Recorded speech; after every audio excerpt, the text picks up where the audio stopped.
All right, last class we started talking about imaginary numbers and complex numbers. So today we're going to continue talking about complex numbers. Just as a reminder, complex numbers is an expression with a real and an imaginary piece. They're always written in order of real first and then the imaginary second. So again, on homework and tests, to get full credit, you need to remember this. The correct answer is always the real number first, the imaginary number second. So there's always a plus or minus in between the two pieces. That's what makes it a complex number. So complex numbers are usually denoted as A plus BI, where I is obviously the imaginary number. So again, for example, I could have 3 minus 21i. So 3 is the real number,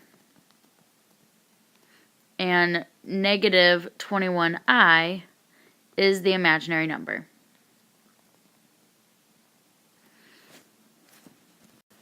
So last time we added and subtracted complex numbers. Today we're going to multiply them. A couple things that get tricky about I. So far we've just treated I as a normal variable, as an x or a y. For the most part that'll still happen except for this first note here.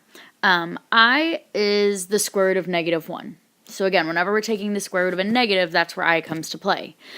So this means that I squared, which is I times I, is the square root of -1 times the square root of -1, which actually equals -1. So when we're multiplying complex numbers, we're still just going to use the FOIL or the box method, whatever you prefer. But you have to remember that I times I equals -1, and this is going to be a huge part of multiplying complex numbers. So my first example, I'll do the first one using the box and the second one doing FOIL, just so everyone gets to see an example of how they multiply. So in making the box, it's going to be 2 by 2 box. I'm going to put the real part first and the imaginary second. And the real part first and the imaginary second. So to fill in this box, I have 4 times 5 is 20. 5 times -3i is -15i. 4 times -6i is -24i. And then lastly, -6i times -3i, that's going to give me positive 18. And then I times I is I squared. So just like x times x is x squared, the same thing works here. Again, we are going to have to combine like terms. So I bring down 20. -24i minus 15i is -39i. And then I have plus 18, but remember what we talked about last time, I squared is I times I, which we talked about is -1. So anytime you have an I squared, if I can replace that with a real number, then I'm going to. So I have 20 minus 39i. 18 times -1 is -18. Once that I goes away, I now have 2 like terms. 20 minus 18 is 2. So again, I'm going to be sure to write my real number first and the imaginary number second. And this is my answer when I multiply 5 minus 6i times 4 minus 3i. So again, real quick, just for an example so you guys can see it using FOIL. I'm going to multiply first, outer, inner, last. So 7 times 7 is 49. 7 times -2i is -14i. 2i times 7 is positive 14i. And 2i times -2i is -4i squared. So again, I combine like terms. This time though, -14i and positive 14i cancels. So I'm left with 49. And then I have a -4 but that I squared turns it again into a negative 1. So 49, and then I have negative 4 times negative 1 is positive 4, which means my final answer is actually 53. So there are times where complex numbers could multiply out to just a single whole number. So again, same thing that you've seen before, you just have to remember that I squared, or I times I, actually equals negative 1. So here's 2 of your try on your own problems. There actually is one more example I have to show you. So copy these down, you can try them now, but then you have some more notes to take after this.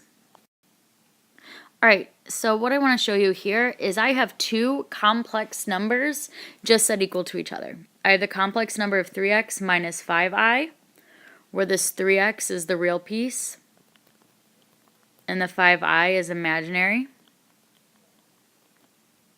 And same thing, I have the 6 minus 10yi,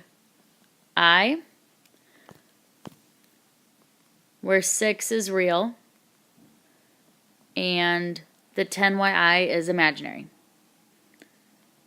What they're doing here is they set an equation saying, okay, these 2 complex numbers equal each other. So I have to solve for x and y to find which 2 variables or which values will fit into x and y to actually make these 2 complex numbers equal to each other. So there's a simple way of doing this. I'm going to take my real number and set it equal to the other real number. And I'm going to take my imaginary number on the left side and set it equal to the imaginary number on the right side. So I'm going to take 3x and set that equal to 6. And then I'm going to take negative 5i and set that equal to negative 10yi. From here, this just becomes a 1 or 2 step equation. So if I scroll up, they want me to solve for x. Whoops. I don't want to divide by x. I want to divide by 3. So that leaves me with x equals 2. So for the real pieces to equal each other, I need an x value of 2. On this side, it's a little harder to see, but I need to get this y by itself.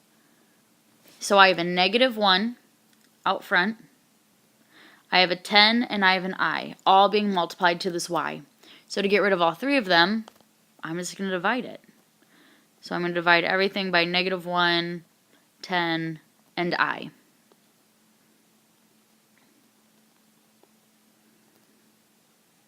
So over on the right side, the negative 1s will cancel, the 10s will cancel, and the i's will cancel, just leaving me with y.